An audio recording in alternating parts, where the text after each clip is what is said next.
Hi guys, ayun, 7 AM pa lang ngayon dito, kaya medyo mahina pa yung boses ko kasi tulog pa yung iba.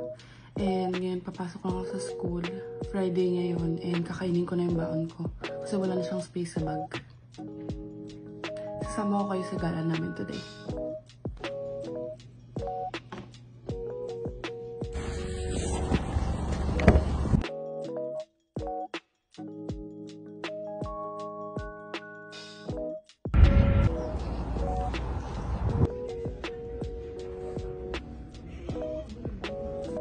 So, ayun, sobrang lamig din sa labas. So, naka-doble-doble tayo. May heat tech, tas dala-dala ko rin yung pinaka malaki kong coat kasi nga gagala mamaya. And also, I'm wearing my RD na boots. Kasi nga malamig talaga mamaya, magko-commute lang kami. So, ayun, pakabuting tao muna tayo, pakabuting estudyante muna. Then, nakita namin may flurry sa labas. So, lumabas kami para ma-check. And then, nung break time, ayan, kumain muna kami sa cafeteria. Nag-cookie lang ako kasi nag-breakfast naman ako. Also, tinry ko yung homemade prata na ginawa ni Shivani. So, ayan, that time, medyo maraming tao dito sa cafeteria. And then, right after, bumalik lang kami sa class. And tinapos ko lang yung class ko. Tapos, umuwi muna ako kasi maaga pa nito. Nag-lift lang ako pa uwi kasi 4 PM pa naman yung tapos ni Bianca. And 4 PM pa kami makikita sa Square One. Mamaya, pupunta kami sa may Yorkdale, sa may Toronto, kasi kikitain namin yung friend ko na si Shine. From bahay, nag-lift lang ako papuntang Bristol, and then Bristol papuntang Heartland para ma-take advantage ko yung free ride. Dito ako sa may Gap, binaba nung driver, and nakita ko nga Black Friday ngayon. Actually, this morning lang namin na-realize na Black Friday today. Nakita ko tong sweatshirt na from $50, naging $17 na lang siya. So, bumili ako ng same kami ni Bianca. Actually, hindi kami same na same. Same lang ng design, pero hindi na black yung binili ko kasi si Bianca black yung gusto niya. And ako, para maiba naman, bumili ako ng color na rust. Then ayun, after Heartland, nag-lift lang ako papuntang Square One. And since Black Friday nga today, sobrang traffic papunta and napakadaming tao. Binideo ko lang yung mga cars kasi para silang mga laruan, sobrang dami talaga. So ayan yung full OOTD ko today. And medyo mainit actually kasi andito na ako sa loob. And since mga 2:30 to 3 PM pa lang naman nito, nag-decide muna ako na mag-ikot-ikot and ang dami nga talagang nakasale. Ayan, kita nyo naman yung dami ng tao na nandito sa loob ng mall. Then ayun, since medyo nainitan na nga ako, tinanggal ko na yung coat ko and ang bigat. So nag-decide ako na mag-Walmart muna para mailagay ko yung mga gamit ko sa cart.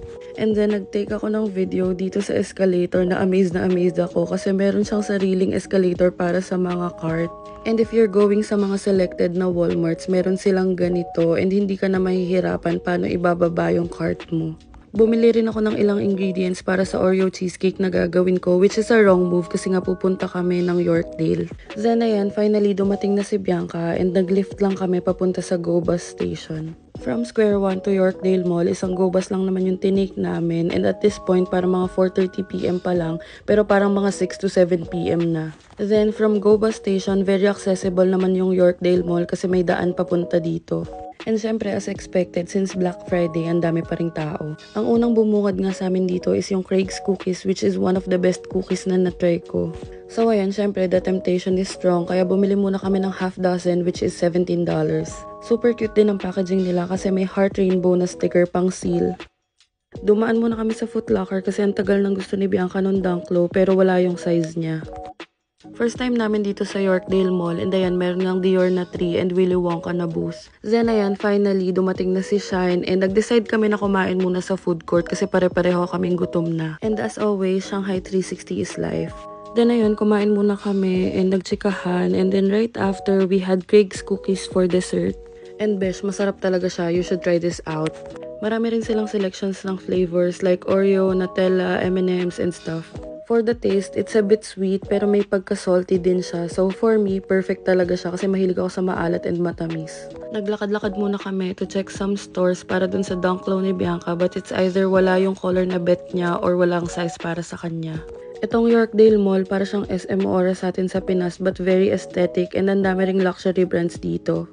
And ayun, we decided na umuwi na and part ways with Shine na kasi nga medyo pagod na kasi galing sa school and work. We also had our coffee stop sa Tim's kasi 38 minutes pa darating yung bus. I had my iced coffee and si Bianca yung favorite niya na ice cap. If bago ka pa lang or kakadating mo pa lang dito, very must try yung iced cup ng Tim's. Nag-go-bus lang kami pa uwi and pagbaba, negative 3 degrees nga and ayan, umuusok yung bibig ni Bianca. Pa uwi, nag-lift lang kami ni Bianca and if you're wondering kung magkano yung nagastos ko sa lift today, wala pa siyang $3.